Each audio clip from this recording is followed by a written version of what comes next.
Our next fight, we are getting close to the top of this card already, believe it or not. We've got a flyweight tilt between Kai Kara France and Brandon Royval. Once again, you're going to hear that name, City Kickboxing. Kai Kara France, 21-8 for his professional record. This guy's got high output, intelligent striking offense. He averages 5.27 significant strikes per minute and only absorbs 3.79. Really solid defensively striking is Kai Kara France. He's another one of these 90% takedown defense type of fighters, but he always seems to be in close fights. It seems like he's doing everything right. It seems like he should just be dominating, but it seems like he goes to a split decision almost every time out.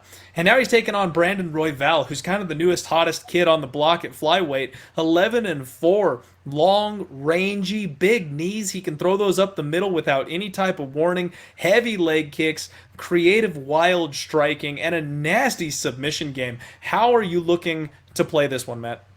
I actually like Royval, and I'm with you. I think that sometimes we have these guys, and he kind of reminds me of a little bit of Mirsad Bektic last week, except in a different way. Bektic, it's the same story over and over again. He has this amazing ground game, but doesn't have the submission game to go with it. He gasses, and he tends to get hurt and caught late. And he ended up getting finished again last week by Damon Jackson, is a huge favorite. Bektic was, and the same thing in his fight back. Who's the guy that it? Darren Elkins. Yeah, that's right, Darren Elkins. Again, he was getting dominated in that fight and came back. And this is kind of the case with Kara France for me. He comes out, he looks so great early, and he doesn't tend to fade and get finished as bad, but he just always tends to not be able to get those finishes and thus leaves himself susceptible to all kinds of things.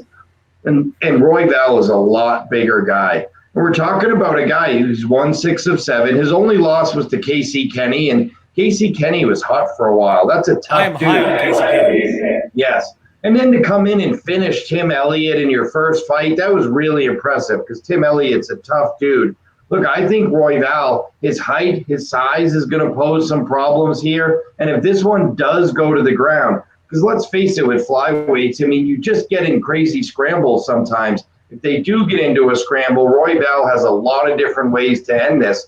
To me, it's kind of Kara France has one path to dominate this fight and win it by decision, probably.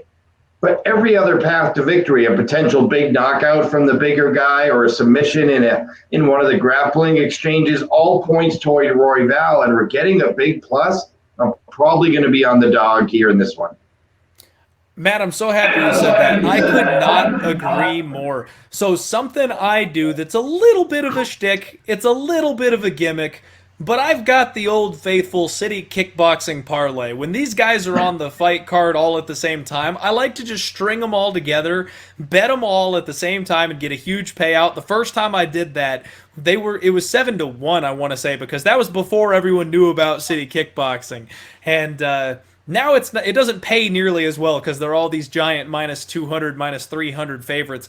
But this is the fight that stopped me from doing that. I wanted to tell everybody, you know what? All these fights are maybe a little bit wide on the lines, but the City Kickboxing fighters should get it done.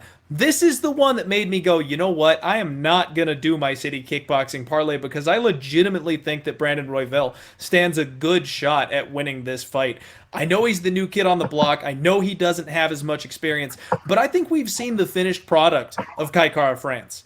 I don't think he's going to get any better than he already is. And we've seen in his last couple of fights, there's really no improvements. And I know they call him Don't Blink Kai Kara France, but that was only from his regional days. He doesn't knock out anybody at the UFC level. He just doesn't have that kind of pop in his punches. And one thing that I did see in his very, very questionable decision win. Let me pull his record up here because I'm blanking on the name. Julian Paiva. When he fought Julian Paiva, I thought he lost that fight. Now, granted, it was a split decision. That was UFC 234. That was Adesanya versus Silva. He got the hometown rub, I feel like, a little bit on that one. I thought Paiva won that fight. But what we saw was Paiva was more than capable of rolling and reversing Kai Kara France every time he went in for a takedown. Royval is an excellent grappler. He sweeps, he uses submissions to get back to top position, he looks to take people's backs. I mean, this kid is just nasty on the mat. And Kai Kara France does like to do that level change. He likes to make his opponents think about the wrestling. And if he puts himself in that kind of a position with a guy who only wants to grapple, I think it ends up on the mat sooner or later. And once it does, I really don't know if Kai Kara France is going to have an answer for the type of offense that Brandon Royval is bringing to the table. I'm already on 2 dogs this card. Yeah, doesn't Royval remind you a little bit of a really short Nate Diaz? He's from Inglewood, California. He has that long, lanky body like Nate. You don't think he can strike, but all of a sudden he's hitting you from across. Yeah, he struts out like that. And suddenly, I remember when Cowboy fought Nate way back when they were both at 55, and suddenly Nate just outstruck Cowboy in a kickboxing match. And you're like, how did that happen? Royval has those skills. He has the length and skill to literally stand outside and out kickbox you from range. He's really long and he's really good. And just like the early days, Nate, you get into scrambles with this kid and suddenly you're in a submission. He's throwing you in a triangle and throwing the double middle fingers to the crowd, Nate style. He just feels like a little short Nate Diaz to me. I love watching him fight. I think he's going to surprise some people. And I think he might sneak up on Kara France here because I'm with you. I think he's peaked. I think we've seen everything he's got to give, where Royval, I think, has a lot of different levels. I completely agree. What we've got right now is minus 235 on Kai Kara France. Way too juiced, in my opinion. The comeback on Brandon Royval, he's out there anywhere between plus 180 and plus 200 I can see around the market. So right now, I don't think I can get my hands on plus 200, and that's what I want. We've got 400 live viewers on the show right now, so everybody, do me a favor.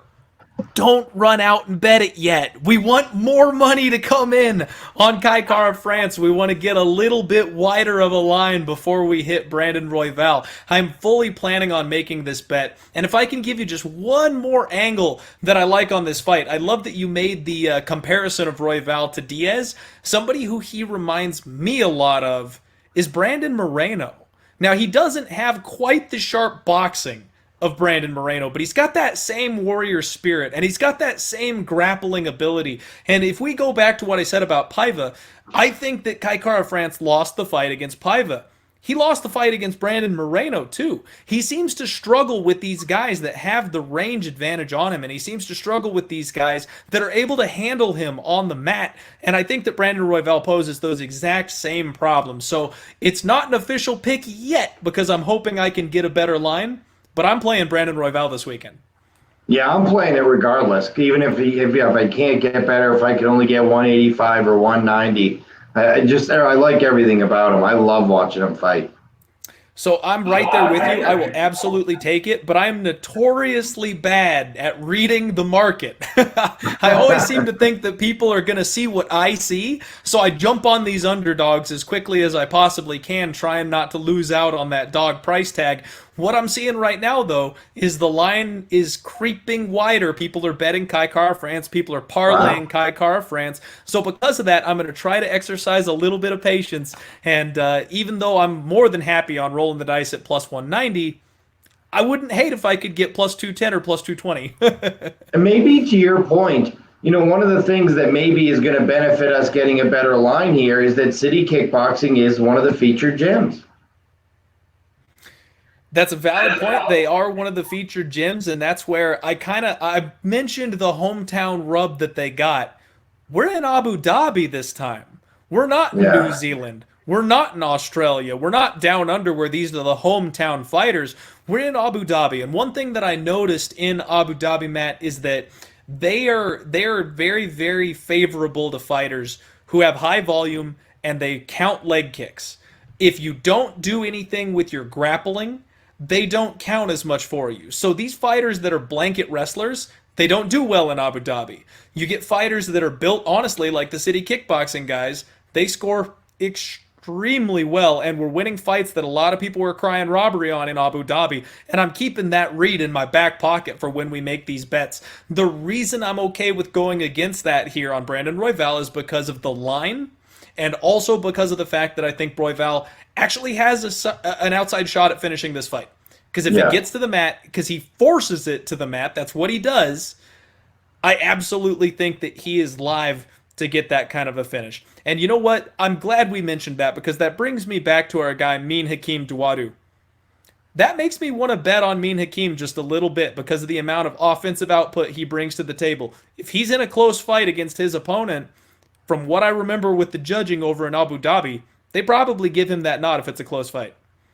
Yeah, and going back to the finish ability of Brandon Royval, rarely do we see 125ers with finishing ability. His last 3 wins all by submission, 5 of his last 6 win by finish. This is a finishing machine in Brandon Royval.